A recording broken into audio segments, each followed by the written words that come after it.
Ma'am Maika, nakamute ka po.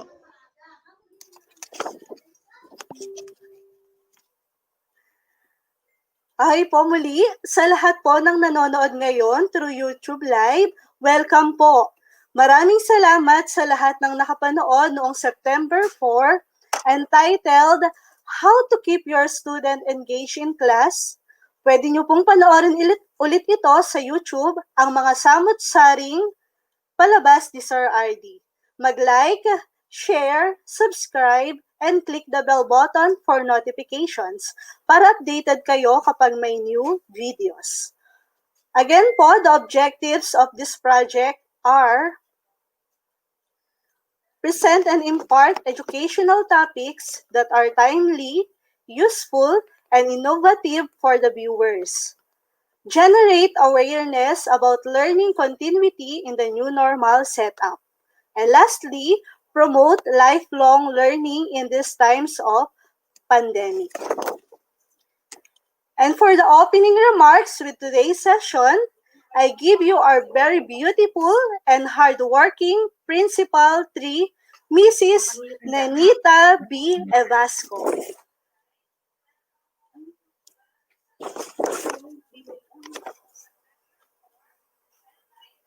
Magandang hapon po sa inyong lahat. Init na pagbati po kahit malamig ang panahon ngayon sa Mayhay, sa aming maganda at matalinong Public Schools District Supervisor. Siyempre po, walang iba kung hindi si Dr. Gisela Pugad. And this webinar is not possible without Santa Catalina Integrated National High School Technical Working Group, headed by Sir Michael Ardisone, and of course our guidance counselor, who invited our very able and brilliant speaker today, na matagal ko pong nakasama tuwing may NCEE, may NOT, at NCA, who will be introduced to you later para naman po meron tayong element of surprise. We are more than blessed to have her this afternoon, for she will help us rediscover our opportunities or strength in this pandemic time, especially tayong mga guro who are now the frontliners. Sinusugal natin yung ating buhay, makapaglingkod para sa bata, para sa bayan, especially po ang ating skeletal force who are now very busy sa delivery po ng ating self-learning materials. Dahil meron po tayo na 27 million learners in the current Philippine scenario, school year 2020 and 21. Yes, as Secretary Briones said, and I quote, "Education must continue." Sabi naman po ng UNICEF, education cannot wait. If learning stops, we will lose human capital. So to our YouTube subscribers and viewers, mga kabrigada, let's celebrate this day and watch. Stay tuned. Huwag po kayong aalis. Magandang hapon po ulit and God bless us all. Magandang hapon. Maraming salamat po, Ma'am Evasco. Kaunting paalala lang po, habang nagdi-discuss po ang ating speaker, ay maaari kayong mag-comment sa ating chat box feed for your questions, comments, and clarifications. And once na natapos na po ang presentation, ay isa-isa yang sasagutin at i-address ng ating speaker. Indeed, today's session is very interesting and very important, especially for teachers. Kaya wag na po nating patagalin. To introduce our speaker, let's welcome our ever hardworking master teacher, Mrs. Nenita M. Directo. Magandang hapon. Okay, magandang hapon po sa ating lahat. Indeed, we're very lucky because our speaker for today is a good friend of mine. She's a great mentor and educator, and we're lucky to have her as a close family friend. She has served as a family confidante and counselor. My kids are very close to her. She is an acclaimed member of American Psychological Association and is one of the well-known guidance counselors in the Philippines. Kung minsan po tatawag ako sa kanya, may kausap taga Cebu, taga Davao, kung minsan taga Australia. Hating gabi. Napaka-humble po nitong ating guest speaker ngayon. She also served as an educator under the Department of Education representing Laguna. She just passed the International World Health Organization examination with flying colors and recognition. Imagine po, sa mahigit pong 800, 100 plus lang po ang pumasa at isa po siya doon, recognized pa. She's one, hindi po naman nakakapagtaka kasi ang ating speaker ay graduate ng BS Psychology sa University of the Philippines. Siya po ay may Masters of Education at licensed teacher po. Naku, ang dami po niyang licensure. Siya po ay registered guidance counselor also. As a successful educator, nagdin po siya sa Mater Redemptoris Collegio. At siya po, as I am telling you, ay napaka-humble. She's a volunteer faculty member and guidance counselor ng school. So without further ado, let us welcome our speaker, Ma'am Weng, kung tawagin namin siya, Miss Rowena Dizon Racelis. Hello! Parang naman ako susunod dyan sa introduction na yan. Grabe naman. Sabi ko, huwag mahaba, di ba? Magandang araw po sa inyong lahat. Parang na-speechless naman ako bigla. Parang hindi ako makabawi doon sa introduction. Pero I have a very interesting topic for us. So, umpisahan na natin. My topic for today is assessment and evaluation towards a pandemic responsive curriculum. Ang learning objectives natin or learning outcomes na ine-expect natin for today ay yan yung mga nakalagay dyan. So, I am hoping to be able to give you an assessment of the readiness that we have as a pandemic responsive assessment and evaluation has to take place. And then to be able to analyze and identify kung ano yung mga challenges na harapin natin at saka makabuo tayo ng blueprint para magkaroon tayo ng responsive na testing and evaluation. Disclaimer lang kasi pagdating sa field of education, ang ating evaluation at saka ang ating assessment, it is taken as one. Kaya nga dun sa title, baka mamaya yung mga English grammatists natin sabihin, medyo mali yung grammar dahil assessment and evaluation pero yung nakalagay ay towards.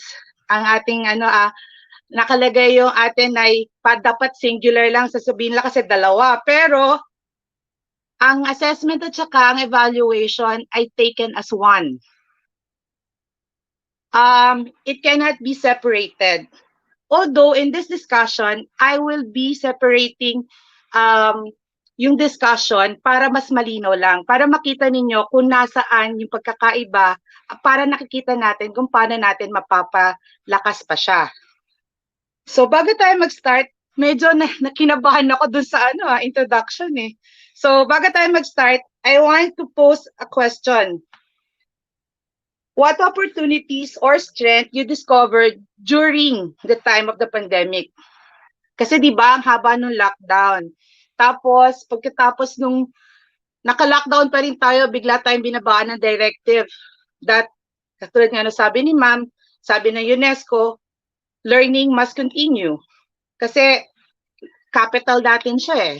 So, pwede po bang sumagot yung iba kung ay yung mga nanonood, kung ano yung mga opportunities and strength na na-discover natin? I'll give you some time to type in your and then we'll discuss.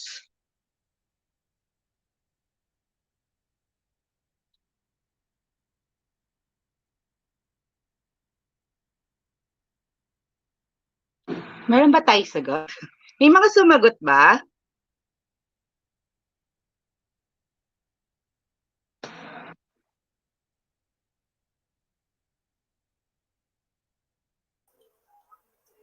Hello po, ma'am. Hi, may mga sumagot ba sa atin? Ayun po, meron pong nag-PM lang.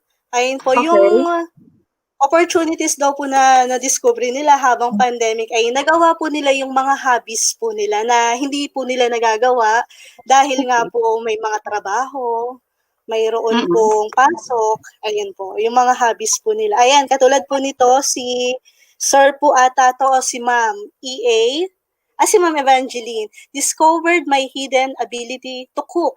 O, ayun po, Wow. sa kanyang pagluluto po. Tapos si Ma'am Joy naman po, ang sabi niya ay ang opportunity daw po ay makapagtanim. Oo, madaming plantitas ngayon. Ayun po. Okay, like what Ma'am said earlier dun sa dun sa message niya, sinabi ng UNESCO na hindi tumitigil yung pagkatuto. No matter kung ano man ang nangyayari sa atin, no matter what our response to the pandemic is, one truth remains the same. We do not stop learning. So that in itself is already an opportunity and a strength. Na-discover na natin yun eh. Kasi sinasabi nga natin, napaka-resilient ng mga Pilipino. In fact, even at the height na padami ng padami nalalaglag sa mga medical frontliners, at saka sa iba pa, yung mga iba nga, yung mga, kasi I've been into counseling, so nakikita ko talaga yung mga effect ng pandemic sa kanila. Pero yung pagkatuto, hindi tumitigil. Ang current scenario natin, worldwide, meron tayong 1.5 billion learners. Tapos sa Pilipinas, I think this was already said by Ma'am, meron tayong 27 million learners sa basic ed. 27 million. So paano natin patitigilin? Paano natin sasabihin na kailangan tumigil tayong matuto? Kailangan wag muna, kasi yung danger or yung kinakatakot natin, di ba? Pwedeng magkahawahan, yung social distancing, everything. Pero yung pagkatuto kasi hindi naman yan physical yung presence eh. Hindi importante yung kung gaano tayo kalapit o kalayo. And that in itself is an opportunity and that is a strength that we have. So all we have to do, pa-turn po ako nung slide to how. Yan. So how? All we have to do is to reframe our mindset. Okay? Baguhin natin kung paano natin titignan yung pananaw natin. When we think about learning, ano ba kasi yung mindset na meron tayo? Kasi kadalasan pag sinasabing for the past eras and decades natin, pag sinasabi nating learning, laging nakakonekta yan sa school lang or sa academics. Nakakalimutan na ang learning ay spread out siya throughout your lifetime and spread out throughout your activities. Kaya nga po, inintroduce yung multiple intelligence, inintroduce yung mga activities, extracurricular activities. We have to reframe our mindset. And then, tignan natin, ano ba kasi yung philosophy natin? Ano ba yung pinaniniwalaan natin? Ano ba yung kinakapitan natin? A lot of people during the pandemic turned to God. Mandino ba ako? Baka nag-break up ako? Okay lang ba? I hope okay lang. Anyway, I'll continue.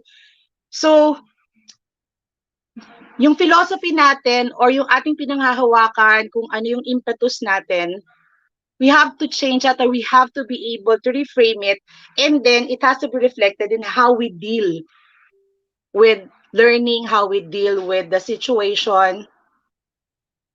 That is why we need to focus on what strength that we have. Kaya nga po yung unang tanong is, how did you find yourself during the pandemic? So we focus on your strength. Wag yung kung ano yung nakikita natin, kasi madalas nagkakaroon ng negativity.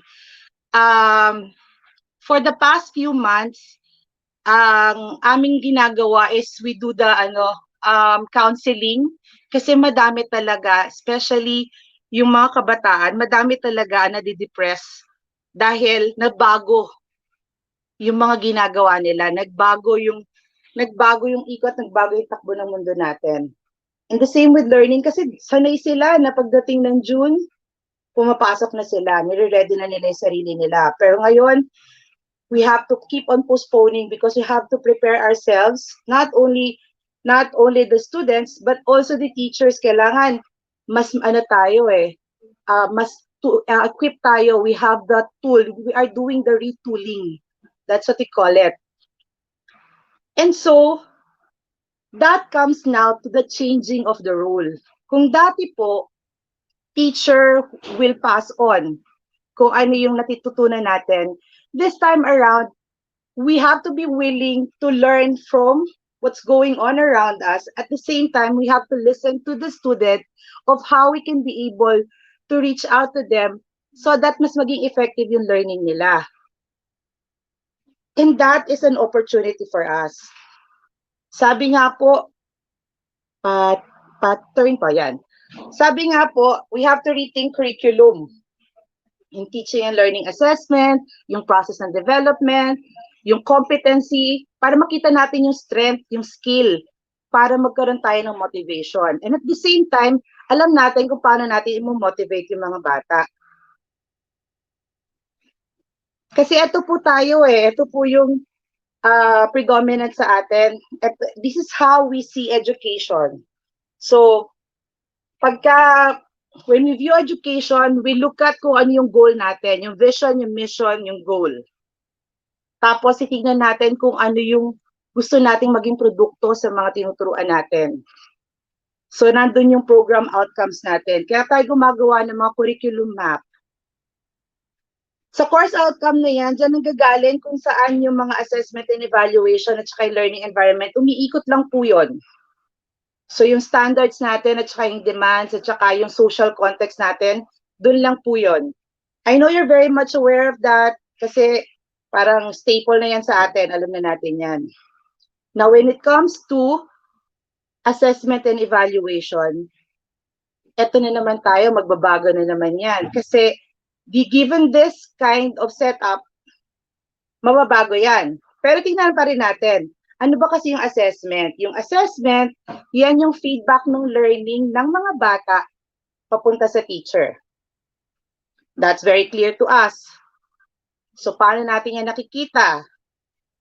Nakakakuha tayo ng concrete na observable data na ginagamit natin para masukat natin yung kakayahan, yung kahandaan, kung paano natututo, kung paano nag-acquire ng skill ang mga bata natin. Para na sa ganun, masatisfy natin yung pangangailangan nila. Next. So, meron tayong iba't ibang klase ng assessment. Okay? So, first, we have the diagnostic assessment. At the start of the school year, we do the diagnostic exam. Tinitignan natin para mag-gauge natin kung saan ang kakayahan ng mga bata. This is not new to you. So I'll do this fast so that we can go to the meat of our topic. Next, we have the formative assessment. This is along the way, yung mga middle lessons natin. In the middle of the lesson, at the end of the lesson, we do the formative assessment just to gauge kung meron bang, kung na-absorb ba nila. And then we also have, interim. Ito yung mga periodical test natin. Ito yung mga monthly quizzes natin, monthly test natin. Kasi tinitignan natin kung may retention ba. Kadalasan kasi, pwedeng nag-aral lang just for the sake na pumasa habang kailangan. Pero, pag binalikan, nakalimutan na.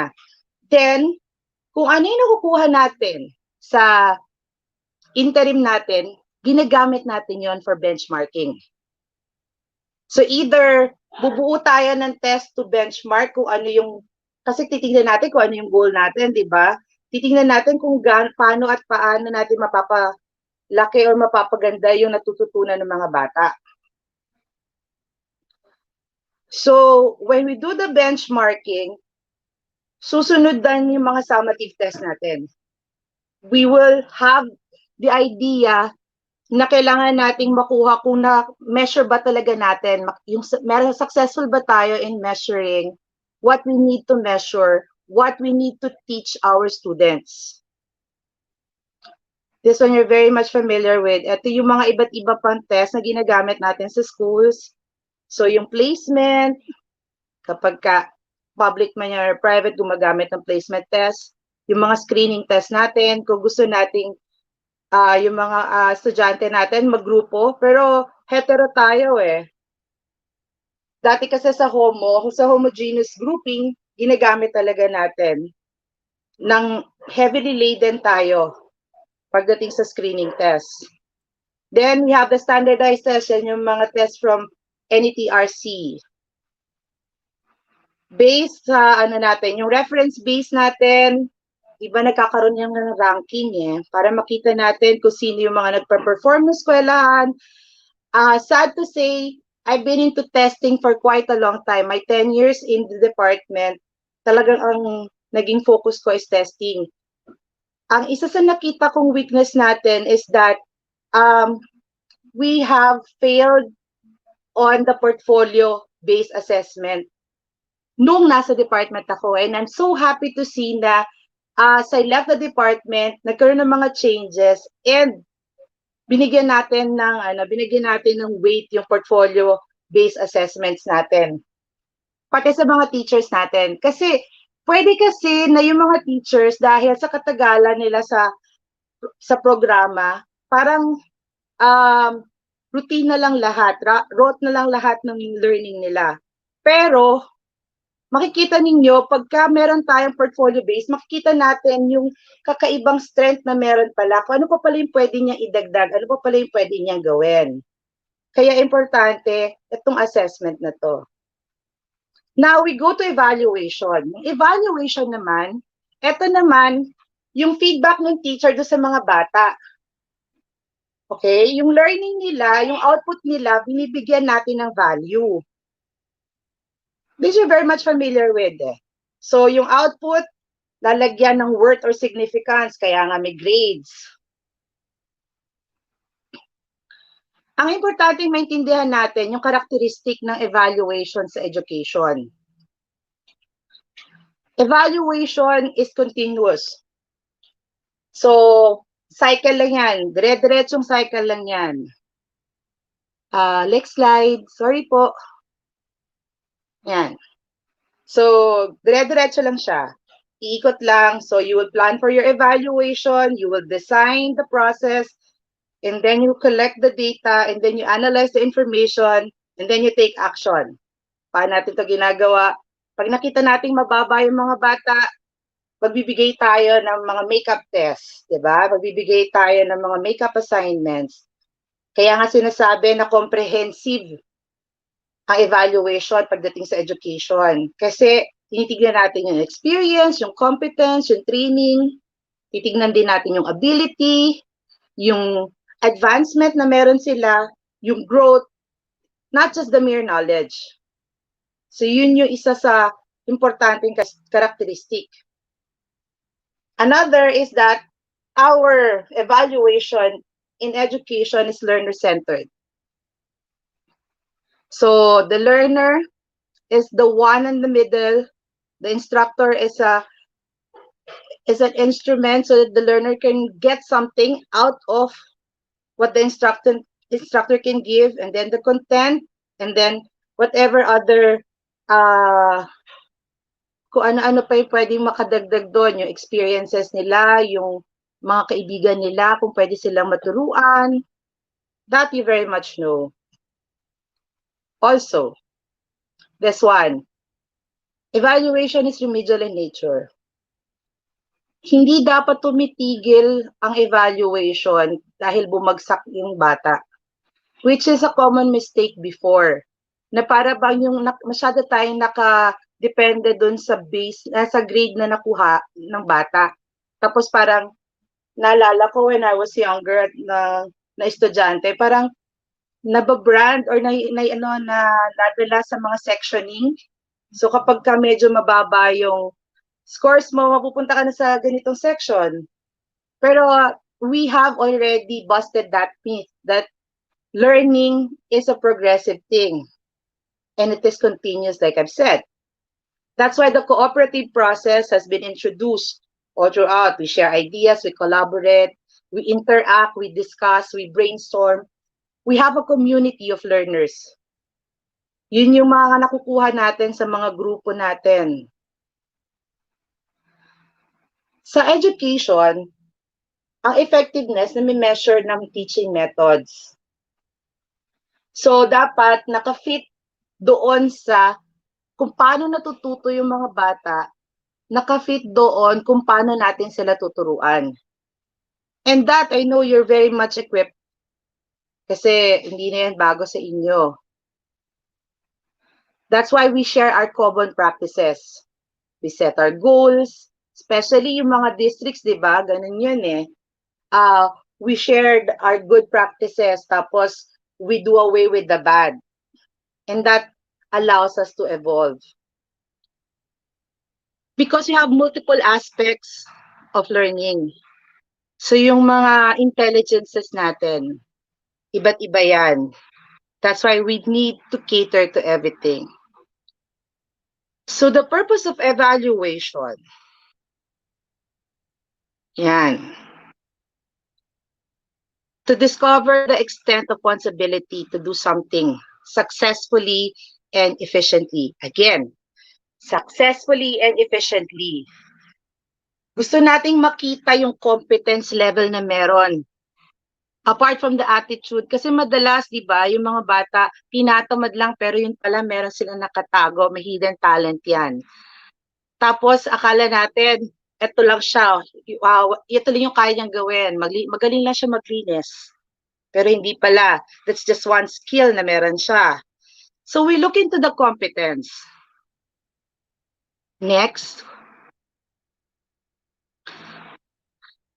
The purpose of evaluation is to predict educational practices.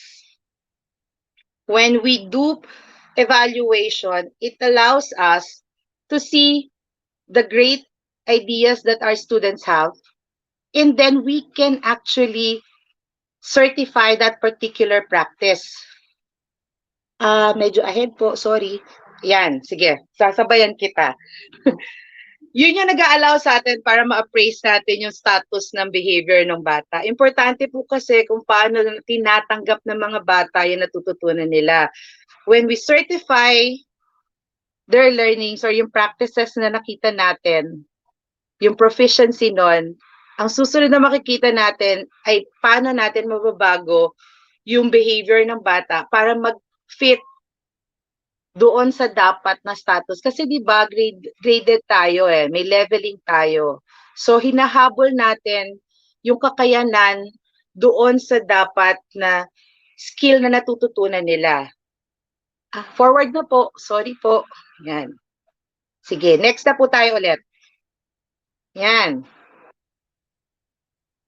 How do we do that? We provide provision para magkaroon ng guiding principle yung growth nila.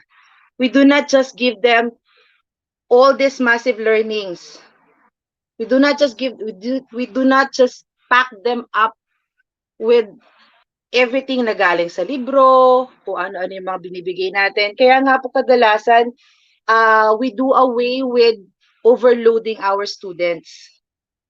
In fact, we would rather let them participate than give them tons of loaded tawag dito. May tawag kasi sa psychology niyan when we overdo yung pagbibigay natin ng mga learning sa mga bata. Kasi lalo na po sa tipo ng learners ngayon, ang nakikita namin is that mas mabilis silang mabore.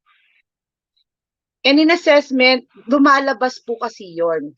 Nakikita po siya. So that we can, actually, yun, madadiagnose natin yung strength and weaknesses nila kung paano sila matuto. Which now brings us to our second objective. We need to identify yung mga challenges na na-present ng pandemic na to.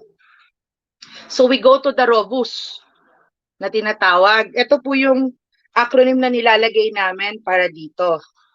The Measure of Quality Assessment and Evaluation. ROBUS po ang tawag nila. Una yung reliability. So, ito yung degree to which the result is calculated, specified, accurately para makita yung overall consistency. In any test, reliability is very important because that will allow us now to the objectivity or what we call freedom from bias. Okay? So, kasi po sa education or sa measure ng assessment and evaluation sa education, we have to ensure fairness with accuracy and consistency para mawala o madispel yung tinatawag natin na disappropriation. Kasi po minsan, mas na-favor natin yung ganitong klase ng intelligence kesa dun sa isa. Which is, nangyayari lalo na sa sports. That's why we have to keep on knocking on the door of validity. So, validity is being factual or sound. Yung content natin, yung extent ng konsepto na pinapasok natin, yung measurement na ginagamit natin, dapat well-founded sila para na sa ganon, it can actually coincide or correlate or correspond to the actual real world. Kasi di ba nga sinasabi na, oo nga, ang galing-galing nila sa papel, ang galing-galing nila sa loob ng classroom, pero pagdating naman sa labas, mahina yung disposition, mahina yung diskarte. So we're trying to dispel that. That's why we need to put the usability into action. Okay? The attribute na yung ina-assess natin, may capacity para mas magamit natin siya, para mas maging fit siya sa capacity to improve. Hindi lang po basta nakaano. And that allows us, yung usability na yan, that leads us now to the stability. Kapag po na-tap natin yan sa mga bata, sa mga estudyante, sa mga learners natin, yun po yung magbibigay sa kanila ng balance. Kung saan magkakaroon tayo ng inherent predicted nature para masupport yung outcome natin na developmental ang process. Now we go to our third objective. So how can we design a pandemic responsive evaluation and testing? Given yung yung limang binigay natin at yung pinag-usapan natin na hindi na po bago sa inyo. Okay? Outcome-based, pinag-uusapan dito yung higher order thinking skills natin na beyond observation of facts and memorization. Tapos nagpo-promote ng creativity, evaluation, innovative synthesis, at saka application. Parang dati pa yan, bago pa lang po ako na-introduce na yung HATS.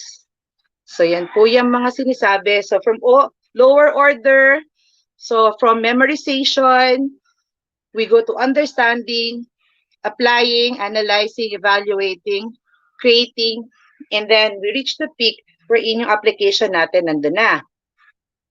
However, ito po kasi yung reality na meron tayo. Ang level 1 talaga ng mga learners natin is that they reject the question. Actually, this is pertaining to the teachers and the parents actually. We reject questions. Parang we cut off yung mga bata kapag nagtatanong sila. Up until now, nakakakita pa rin po ako at nakakarinig ako ng mga magulang. And sad to say, may maririnig pa rin ako ibang teacher na parang pag nagtanong, ayaw na lang nilang ng may makulit. So they reject the question. That's why hindi makalampas ang bata sa level 1. Or minsan, we just want to be able to end the conversation with the learner, kaya we restate yung question nila and hoping that it will suffice, which is the level 2. We have a problem kasi with pride, especially sa mga mas nakakatanda na, ayaw natin masabi na hindi natin alam yung information. Pero actually, there's nothing wrong with not knowing. We have the capacity to learn. So how can we accept that capacity? How can we tap into that capacity if we will not accept that we don't know something or we don't know everything? So it's very important that we are open to admit our ignorance about the information. Pero pwede naman po kasing hindi ninyo, you don't have to lose face. Sorry po, hinahanap ko yung Tagalog, nagtatranslate yung utak ko sa Tagalog. Hinahanap ko po yung ano niya kasi parang feeling ko mas malinaw siya kapag tinagalog ko siya. You don't have to lose face. Hindi kailangan na mahiya ka na sabihin na hindi mo alam, pero pwede ka makabawi ng, alam mo, iniisip ko din yan, baka pwede nating hanapin pareho. Tingnan natin, sige, assignment mo yan, assignment ko to, tapos tingnan natin kung tama ba yung makukuha natin, compare natin yung sagot natin. It's an opportunity to learn, but sometimes we just reject the question kasi we can always voice it out with encouragement, pero with authority pa rin po. Kasi importante po as a teacher, kahit nagpapalit tayo ng role ngayon, importante pa rin po na nandun pa rin yung authority natin. Because that is what the students are looking for. Minsan po, kapag ka nawala yung sense of authority ninyo sa bata, dun din po nawawala yung interest nila. It's very important that you do not lose that. So we encourage brainstorming. Mag-consider na alternatives. So do not shut down kapag hindi yun yung nakita ninyo, hindi, mali yan.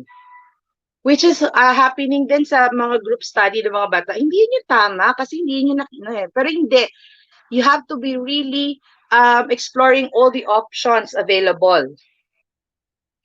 And then you look at the alternative and then you encourage yung explanation nito, tapos hahanapin yung evaluative measure nito. Kasi gaganda at gaganda po yung natututunan pag may ganun. So let us now go through HATS in the new normal. Mythbuster lang muna po. Yung rote at saka traditional doesn't mean that it is not essential and it is not effective or ineffective. Kasi kadalasan parang, pag sinabi mo ng route na yan, hindi na, wala na yan. Parang gano'n, hindi na pwede. Pero actually, meron po kasing idea behind yung memorization. Familiarity po kasi, that is making us more. Parang when we do familiarity or memorization, nag-i-expand po yung capacity natin. So do not shut down memorization. Teach and reteach and reteach and reteach until mag-expand yung kakayahan ng mga bata na intindihin para makarating sila doon sa susunod na level. Di nga po ba leveling yun? I've been working with children with special needs. So doon ko po nakita yon na tsatsagain lang po talaga. And yun yung isang myth na kailangan nating mabas. Not because it's rote or not because it's traditional, wala na siyang silbi o hindi na siya effective. It still is. So how do we do this? Let's take the mystery away. When we take the mystery away from learning, everything is teachable. Everybody is teachable and everything is learnable. Yun po yung sinasabi sa teaching. Actually, sa psychology din po, yun yung ginagawa namin. Na hindi sapat na alam, dahil may doktor na siya, na nakadikit sa pangalan niya, or may MA na siya na nakadikit sa pangalan niya, yun na yun.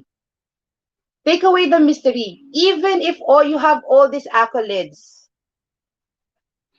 ibig sabihin nun, yun lang po yung ability ninyo na o pagkakataon na binigay ninyo sa sarili ninyo para mag-expand.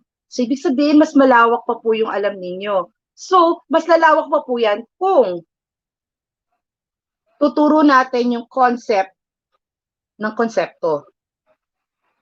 Malinaw ba yun? Kasi parang mali yata yung pagkakaala ko. Tell me if I'm actually making sense to you kasi I'm trying to, everything is in English in my mind. So, I'm trying to make it, feeling ko kasi mas magaling siya kapag tinagalog ko siya. Pero parang mali po yung nasasabi kong Tagalog. Pasensya na po. Ang aking pong thought process ay nasa English. So, when we teach the concepts of concepts, binabasag natin yung mga konsepto. Dito po sinasabi na root is very important kasi yung understanding, which is the second level, yun po yung pagbabasag ng mga konsepto. That is why we have to name the key concepts. So kung ano yung makikita natin, kailangan natin silang ma-name or ma-recognize para ma-categorize natin sila. Okay? And when we are able to categorize it, then we can show and tell our student what it is. Ito po kasi yung madalas na nagkakaroon ng barrier with teaching learning process, especially with the pandemic kasi kung naka-modular po yan, ang hirap gawin ng show and tell. And that is also giving us the limitation to move forward or to move from concrete to abstract. The new normal or the challenges that we are facing right now is how to be able to show our students how to move from concrete to abstract and back. Kasi binasag po natin eh. So, we have to be able to take the steps para magkaroon tayo ng para matutunan natin yung mga learning concepts natin. So, paano natin mababasag yung mga konsepto? Babalik tayo sa basic para makarating tayo sa sophisticated. I know that this is kinda puzzling kapag naririnig. Pero actually, parang ano lang po yan eh. Ang sinasabi po dito is, when you go back from, goes from basic to sophisticated, ibig lang pong sabihin nito, magmula doon sa pinaliwanag na memorization, tapos pinaintindi through examples, iaangat lang po natin ng konti by mixing it up. Dadagdagan natin ng mga thought-provoking na situations, kung paano natin sila. Kasi yun yung kailangan natin sa evaluation eh. Kailangan natin magturo ng inference sa kanila. Oh, which is the next slide. Yeah, we have to teach inference. If this is this, ano yung magiging sagot nito? And that is your QRAs or what we call CARs. Pag po kasi inallow natin ang mga bata na mag-isip ng relationship ng question and answer, binibigyan din po natin sila ng opportunity para nang sa ganon, ma-clarify nila yung difference ng understanding at saka ng memorization. That's why sinabi, route is still important even if it does not, it seems that it just goes on and on dahil nawawala yung elaboration at saka explanation. Pero hindi po kasi tayo makakarating sa elaboration at saka sa explanation kung hindi po natin mamememorya yung mga konsepto na meron tayo. Importante po kasi yon. So, let us not because we are trying to do hot, is that we're skipping the steps. It's important that we still subscribe to that, to the idea that when we do something, we have to show, we have to tell, we have to explain, we have to make them understand, we have to make them, kung pwede nga po gumawa tayo ng paraan para magkaroon sila ng something that they can handle or they can do hands-on with. Ngayon, napakadali po niya kaya mas mabilis matuto yung mga bata kasi nga po with the rise of the technology, mas madalas po yung hands-on nila tapos mas mabilis sila maka-research kaysa sa atin. Minsan po, iniisip ko pa lang na research na lalo na yung pamangking ko, learner, iniisip ko pa lang po, nagawa na niya, nahanap niya na. An idea is worth 1,000 words. Parang kanta.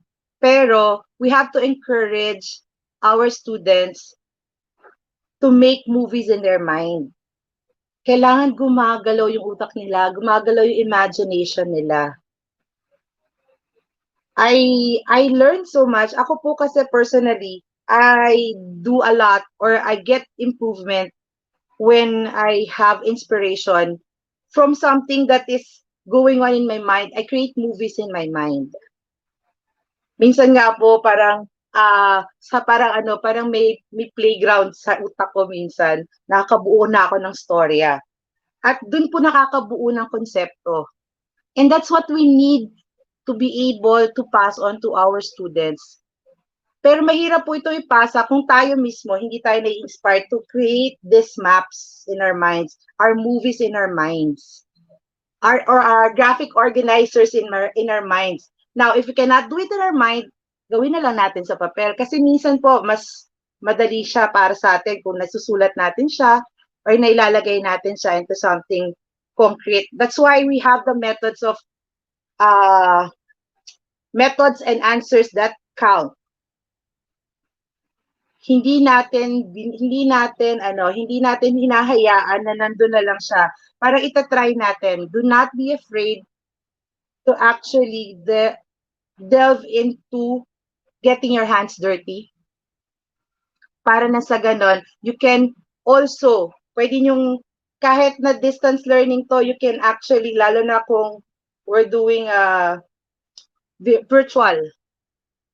We have a virtual relationship with our students or virtual learning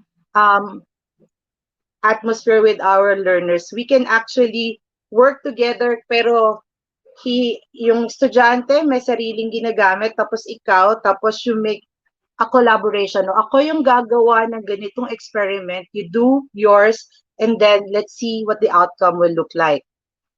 And from there, we can take off. That is what we call making our answers count. When we do our collaborations, we address the concern and that provides the answers to specific questions asked. And that's very important. Yan. As it is said, pag daw po yung ating assessment at saka evaluation, roadmap natin yan para na sa ganon, ma-realize ng mga learners yung full capacity nila. We cannot just stop kasi perpetual progress daw po ang assessment. Which also leads us that both students and teachers, makikita niyo effectivity nito when we do collaborations, when we sit together and help one another. I hope that ends my talk po kasi. I hope that you guys picked up something and sige, may question and answer naman. Kasi parang feeling ko, kinabahan kasi ako sa introduction eh. Parang feeling ko, ang bilis-bilis na sinabi ko. Pero sana po may naintindihan kayo. Thank you! Ayan, thank you po sa isang napakamakabuluhang webinar, Mrs. Rowena. Alam kong punong-puno na naman tayo ng kaalaman mula sa ibinahagi ni Mrs. Rowena, pero alam kong mayroon pa rin gumugulo sa ating isipan. Kaya para sa ating question and pero ma'am, napakahusay niyo pong speaker. Thank you po kasi pinaintindi niyo po sa amin yung tungkol sa evaluation. Okay po, para sa ating question and answer, hindi na po natin patatagalin. Narito po muli si Mrs. Nanita Directo.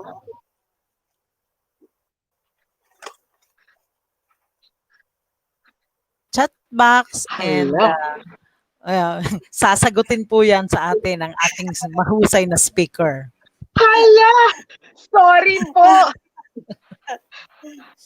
Pasensya na rin po sa mga lapses kasi sa utak ko po gusto ko sanang Tagalogin siya kasi parang mas diin siya kung Tagalog. Pero dahil kinabahan ako sa introduction ni Tita Net, yung utak ko nag-process lahat sa English. Sorry po. Pag nai-interview ako, nag-i-English ako. Si Ibang ma'am klase pala talaga. si ma'am. Pag kinakabahan, nag-i-English. Sana ako rin. Okay. Sana all. Sabi ng mama ko kanina, sabi niya ganyan, hala, uminglis na, kinabahan na. Sabi ko, Yung mga bata, yung mga anak usually, pag umi-English ang nanay, yang galit na, umi-English na kasi. Si Ma'am Weng, iba. Kakinabahan, ayan, umi-English na. baligtad. Sabi ko kasi wala introduction, ayan tuloy, na-off ako. They deserve to know kung sino. Yung kulang pa nga yung kung tutuusin eh. Yes. Okay. Okay. Baka po may Okay po, mga tanong tayo, mga kaguro. Ako, thank you, Bob.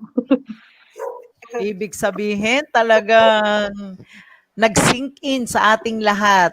Ipinaalala sa atin ng ating speaker ang kung papaano at ang dapat nating gawin at ipinaunawa sa atin ang ating kung papaano mag-evaluate at mag-assess, no? Baka may tanong pa. Ayan. Puro nagte-thank you po, ma'am. Ayan, galing kay Ma'am Roseanne. Salamat Ayan. po. Okay, galing din kay Ma'am Rona. Thank you very much po, Ma'am Weng.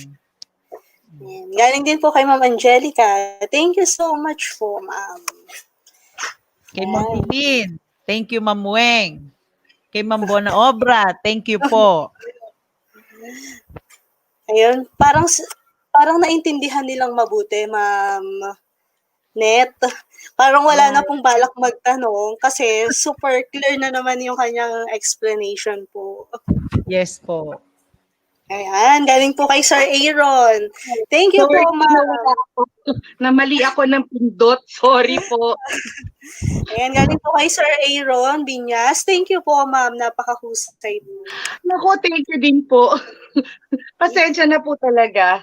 Pero mag-iiwan naman po ako ng Actually, meron po yan naka-word na explanations kasi yung nasa yung nasa mga presentation shortcut po yan. Meron po yung transcript, ipapasa ko po sa inyo. Yun. Kay Ma'am Rona, Ma'am Weng, ang husay niyo po. Regards po kay Mami. Ay, thank you. Sige, sasabihin ko. Si Ma'am Loring, ganun din po. Salamat din daw po. Tsaka po si Ma'am Avijen. Nasa school po sila. Ayan po. Sobrang clear po ayon kay Sir Neil. Talaga, maraming salamat at clear siya. Kasi parang feeling ko nagra-rumble ako. Kasi sabi ko sa inyo, mas hanggang kayo kumakabog pa ako doon sa introduction ni Tita Net. Sabi ko kasi mag-i-introduce ng gano'n eh. Ikaw talaga, ma'am. Sa ano lang yan, pero ganyan kasimple yan at ganyan ka-humble yan. Okay. So, Walang tanong? Ma'am Weng, huwag kang aalis ha. Magpipicture taking pa tayo mamaya. Okay po. Pero wala talaga na kayong tanong. Feeling ko pa naman madaming tanong ito. Nag-ready pa naman ako sa mga tanong ninyo.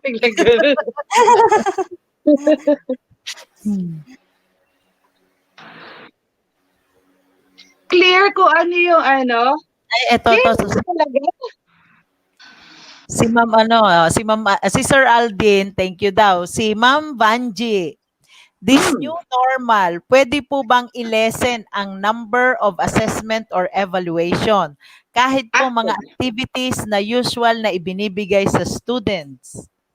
Yes, actually, we do encourage that kasi mas iniisip natin kung paano yung application. So mag-iisip tayo ng mga paraan kung paano yung isang konsepto, kaya di ba nga yung nakalagay doon sa presentation kanina, paano natin babasagin yung konsepto. So hanap tayo ng paraan kung paano yung isang konsepto na meron tayo, paano natin siya magiging application para sa kanila. For example, katulad ng ginagawa namin ni FEM, kaya lang, iba yata yung pinagkakaabalahan. Bibigay ko yung isang reading sa kanya, pero yung assessment nun, yun ng buong reading na yun. To be able to break down yung reading na yon, kailangan mo maintindihan yung konsepto na nakapasok doon. At ina-apply siya. Kasi, like, for example, it is, yung reading is about being prim and proper. Kapag nabasag mo kasi yung konsepto, ikaw mismo, yun na rin yung practice na gagawin mo. So, application siya. That's how you do it. You make your assessment applicable. Yun yung ginagawa nila. So, paano ka uupo? Kung nabasag nila yung konsepto, papasok yun sa utak nila or sa isip nila, nga pala, no, yung nabasa ko, it has to be like this. Dapat hindi ako tatayo bigla-bigla if I'm being hosted by another person sa bahay nila. Dapat pala hindi ako magiging rude. Kailangan sasabihin ko sa kanila na kung dinner guest ka, sasabihin mo sa kanila na hindi po ako kumakain ng karne, hindi po ako kumakain ng isda, allergic po ako. That's being gracious. And that's being prim and proper at the same time. So application siya, kung nabasa mo yung nasa reading mo, lahat ng application mo, nakuha mo na. So that's assessment.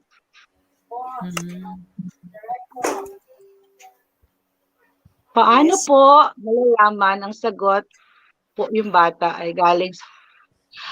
Actually, alam niyo po, ang myth talaga is ganun nakala mo. Pero kung, again, that's why reading is very important. Kilala niyo po yung mga bata Alam niyo kung paano sila mag-isip. Ang mga magulang, pag sumagot yan, parang yung pinagdaanan nila, yun ang paghuhugutan nila. Magkaiba po ng paraan ng pag-iisip o paraan ng pagbasag ng idea ang bata at saka ang matanda.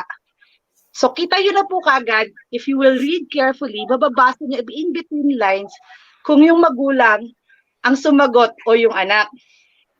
For example, pabigyan kayo ng concrete. Yung pamangkin ko,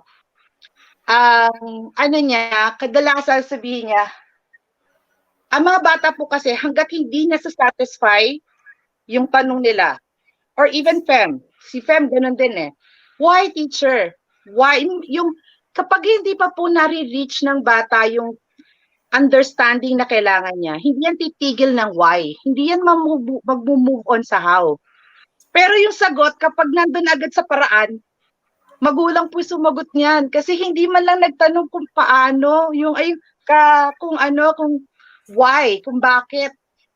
Mauuna po kasi yung bakit sa bata. Bakit po kailangan sumunod? Bakit po kailangan Mauuna po yan sa mga kabataan Ang mga magulang po, nandun po agad sila sa pamamaraan. Ganito na yan. So, nandun na sila sa how, wala sila sa why. So, kita nyo na po agad yung sagot. Alam nyo na ganun yung ang tumulong, sumagot, o bumuo ng sagot, kahit na translated sa language ng bata, magulang. So, you look at for those flags. Makikita nyo po yun. Pag po bata yan, especially, siguro pa magkakaroon lang tayo ng konting adjustment kapag senior high na matalino. Kasi nandun na sila sa how. Pero hanggang junior high, lahat ng junior high, lahat ng puro yan why. May why yan. Bakit nga? Bakit? Hindi kasi yun Kasi sa kanila, yung breaking down ng concept ang importante. At yung experience ng mga tao, yun ang nagdadagdag ng idea para ma-break yung concept. So yun po yung flag ninyo doon sa assessment. Yes, katulad nga po ng sinabi ni Sir RD, learning by doing po. Yes, learn by doing. True. So yung mga magulang, yan na po yun. Sila po yun. Kapag sumagot sila ng mabilisan, na ano, kasi na-experience na nila yon. Magtatanong muna ang bata eh. Why? Parang, tapos saka pa lang nila sasabihin yung how. Saka nyo pa lang po i-elaborate sa kanya, oh, you do this, you do that, and this. Yan. Yung application. Pag po nabigay na kagad yung application, may input na po yung mga magulang doon. Parang sa project, di ba, ganda ng mga project, tapos ang taas lang nabibigay natin na grade, pero hindi na pala sila gumawa kasi ganda ng pagkakadrawing eh. Parang gano'n. Diba? Ayan, may another question po, ma'am. Mula po kay Sir Darwin Navarro. In the new normal settings, magkakaroon po ba ng pagbabago sa grading system? On the previous grading system, ang may malaking percentage po ay performance skill. Actually, it will really depend on you as a teacher. I think meron lang naman tayong sinusundan na rubrics kung paano tayo magkakaroon ng grading, di ba? Hindi naman nagbago yan sa department eh. It's just that kung paano natin, yun nga yun eh, sa evaluation, the teachers are the one who gives the valuation.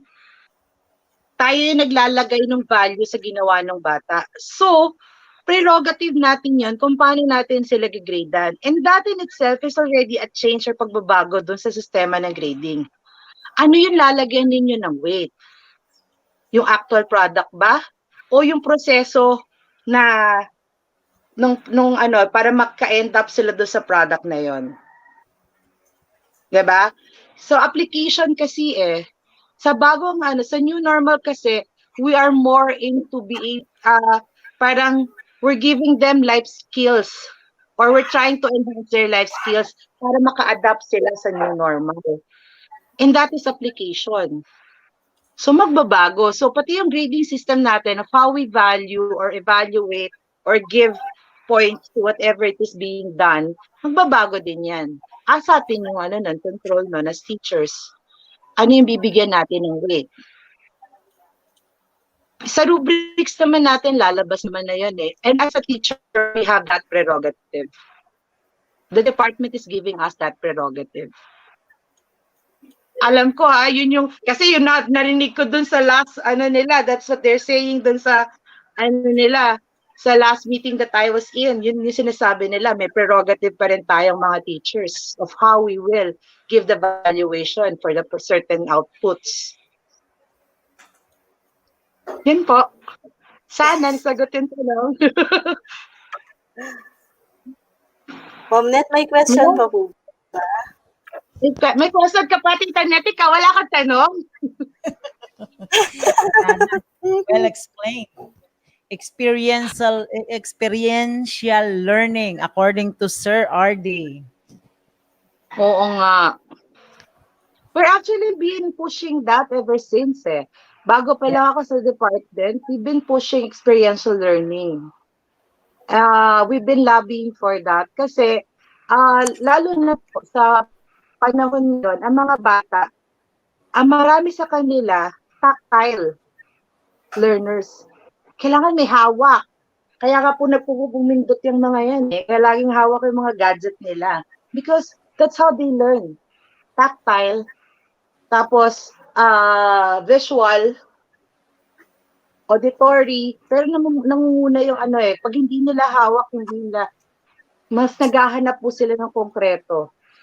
The post-millennials, the millennials, kahit ibang millennials actually, they're very much into the experience. Gusto nila yung konkreto. Kung sila nakikita, gusto nilang lagi silang involved. Kailangan lagi silang kasali. Parang ganun. So, that's very tactile learning. They have to be part of it. If they don't see the value of it, they won't take their time just to understand. Sana yun psychology na po yun, sorry po, psychology na siya. Pero yun po kasi yung learners natin ngayon. Kung dati po, siguro sa panahon namin Tita Net, Kung dati, mas parang kailangan namin mabasa muna at maintindihan para ma-breakdown. Ang mga bata hindi. Kailangan nakikita na nila. Kailangan nahawakan nila, nakita nila para ma-duplicate nila. Nahihirapan sila mag-duplicate ng idea. Kailangan nahawakan nila. My nephew, kailangan, sasabihin ko sa kanya how to make a gravy. But he has to be able to do it himself. And then, sabi niya, bakit parang hindi kasing sarap nung sa'yo? Ay, hindi mo tinikman eh. Sabi ko, hindi mo siya tinikman. So that's where the experience comes in, sabi ko sa kanya. So yun po, kailangan talaga nahawakan nila. Most of them, hindi po sila cognitive, hindi po utak lang. They have to be able to hold on to something, move something, bago magkaroon ng imprint sa kanila. Yun po. Yes.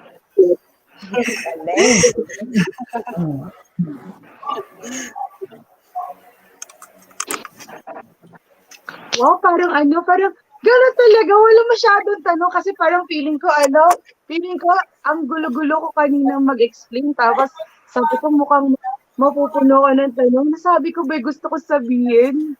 Pakiramdam mo lang yun. Nasabi mo po, ma'am.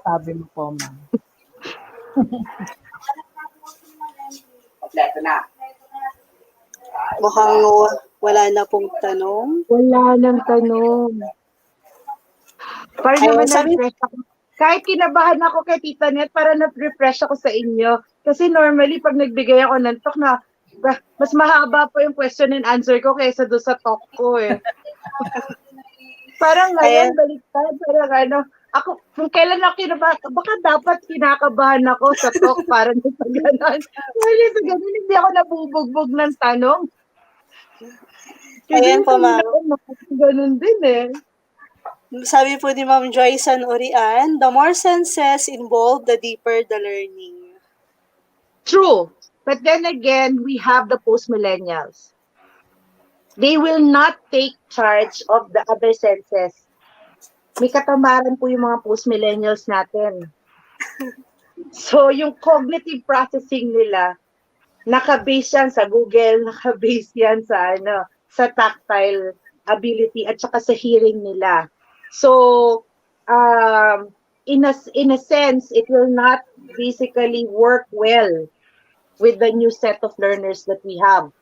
So, kailangan kung ano yung ginagamit nila na senses or what is dominant senses for them, which is tactile, visual, at saka auditory, yun ang natin. Doon tayo mag-adapt.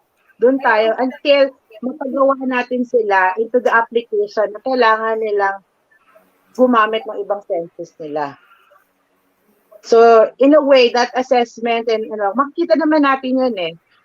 Mapapansin natin kasi parang lahat na lang, bakit sabi ni Google hindi yan yung sagot? Hindi kasi si Google alam niya yan eh. Parang hindi niya alam yan. So, ako alam ko nabasa ko na yan. That's why you need to consult your book.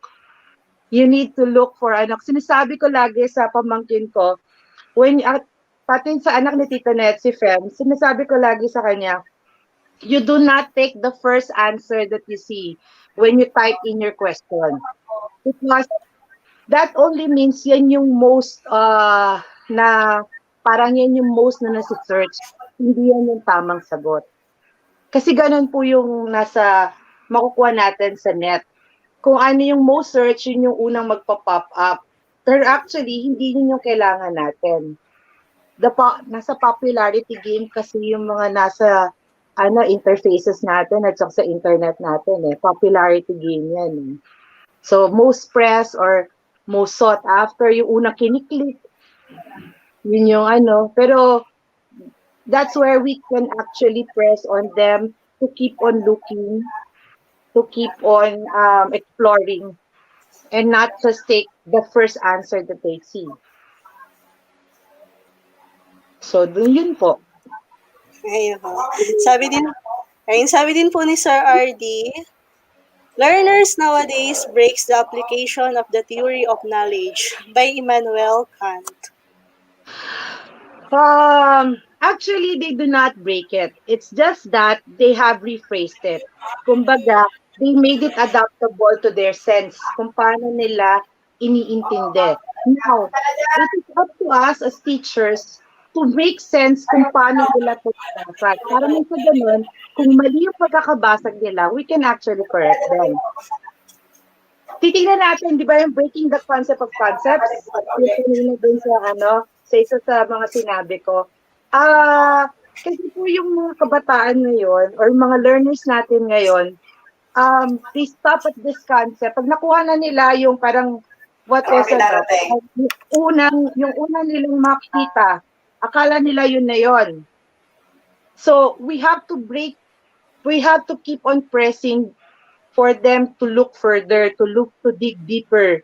And it's up to us as teachers to make them work for it, to encourage them to look deeper, to see wider, and to feel that it is the right thing or it is the right answer. Kasi kailangan meron yan kasama yung kasi may yung affiliation dyan yung mararamdaman nila na tama yung sagot nila. Pero kasi kadalasan, di ba yung mga bata, pwede na yan. May ganun sila pwede na yan. Kasi yan yung unang sagot pero hindi kailangan natin mag-adapt kung paano natin i-press yung idea natin. Dahil alam natin na may mas malalim pa sila, may kaya pa silang ibigay. Sabi ko nga sa inyo, mga learners ngayon, one click talaga. And that doesn't mean na hindi sila magaling. I've seen a lot of intelligent learners who settle on the first click. Yun po. Okay. Ang galing. Ay! Si Tita Net, fan na fan talaga kita. Na-speechless si Ma'am Net Ako nga yung speechless sa'yo. Sabi ko sa'yo, walang ganunan So, wala na po kaya this time. Wala na po ba?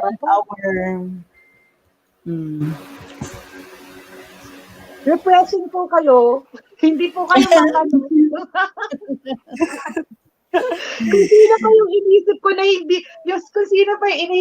hindi hindi ko na-explain ng maayos dahil kinabahan ako. Sila pa yung hindi matanong o kaya baka hindi nagtatanong kasi hindi naintindihan. Hindi, ma'am. May nakalagay po dito, thanks po, well-informed po kami. Sabi po ni Ma'am, Nenita Sorilia. Okay, thank you din. Kinakabahan tuloy ako kasi sabi ko parang hindi ko na-express ng maayos kasi parang in the middle of the talk, hinahanap ko yung gusto ko. Sabi, pinractice ko siya sa Tagalog Kasi feeling ko mas convicting siya supposedly sa Tagalog. But then again, yung utak ko talaga dahil sa kinakabahan ako, tumatakbo siya sa English I have been groping for the words. So I have it like Sorry po. Okay na, ma'am. Walang problema. Okay. Si Ma'am Joyce, salamat po for the sharing more powers and more blessed po. Thank you po. Okay. Ma'am Maika? Hello po. Parang wala na talagang katanungan. Thank you. Thank you po. Salamat po. Ngayon lang ako pinapasok ni Sir Michael. Kanina pa ako nagko-comment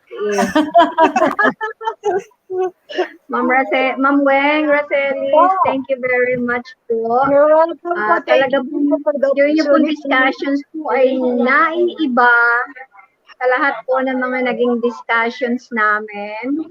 Kasi it's all about assessment po. Kasi di ba ang bilis namang magbigay ng ganito, ng ganyan, pero kung paano mo gagawin, mahirap. Ay, may natutuhan po ako. Yung pong tanong kanina na paano malalaman kung ang sumagot ay magulang ba o bata. Okay, sinabi ninyo na pag po ang sagot ay why, yung sagot sa why ay di bata. Pag po ang unang sagot ay how, aba ay nanay ang sumagot, yung tatay o kaya Opo, kasi tutor. experience na yan. Yan, meron akong new things learned sa inyo. Pero ang gusto ko matutuhan po sa inyo ang gusto ko po matutuhan sa inyo yung mga kahulugan po ng mga illustrations. Di ba may mga drawing, meron pa kalakay yung mga kahulugan nun. Ano? Meron po, doon po sa ibibigay ko na, transcript, nandun po lahat, naka po sila. Yun, gusto ko Ipapakita po ko po yung yun. transcript sa inyo. At Kasi po sa gusto ko presentation lang po siya naka-shortcut, pero may transcript po yan. At saka po Si yun ay Seth. nakukuha lang namin po yun sa mga specialist. Hindi po binibigay yung mga sekretong yun. Ay mabuti po ibibigay niyo po rin sa Hindi amin. po naman ako madamot. Ibibigay ko po. Kasi Yan. ang sabi nga po namin sa PGCA din po, sinasabi po namin, hindi po kasi namin kaya na, especially when it comes to, kasi ang site po kasi at saka ang guidance, evaluation po yung weight din kasama din sa weight ng bulk at ng work nila. Hindi po namin kayang ikutin lahat. So, we actually do transfer learning and to transfer technology to others. That's why we do give away yung mga talks namin, yung mga transcript namin. Sinishare po talaga namin yun. And I will share mine with you. Ayan, Ma'am Weng, thank you po ha. At my age, 56 na ako, may natutuhan pa po ako ngayong araw na ito. Thank Marami God! akong new things learned. Huwag ka na Salamat magsasabi ng edad mo, Ma'am Direkto, ha?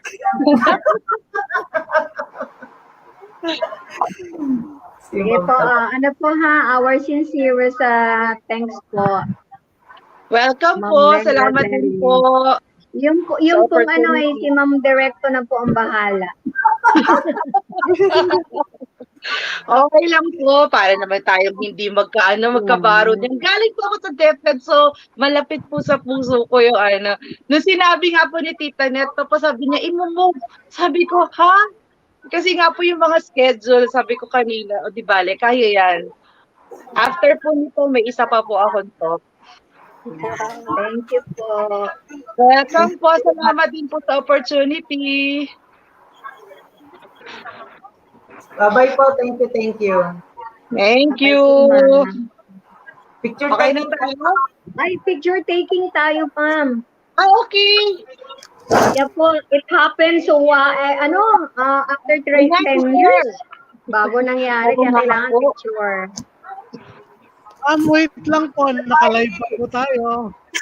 Ano Ay, nakalive pa tayo. Malayo. Nagpipura na kami. Sorry, sir. Di mo naman sinabi agad. Okay, muli po, maraming salamat, Ma'am Weng. Talagang liglig at umaapaw ang kaalaman na naibigay mo po sa bawat isa sa amin, lalo na sa aming mga teachers po. And maraming salamat din po sa mga nanood po sa session na ito. Maraming salamat po. Thank you.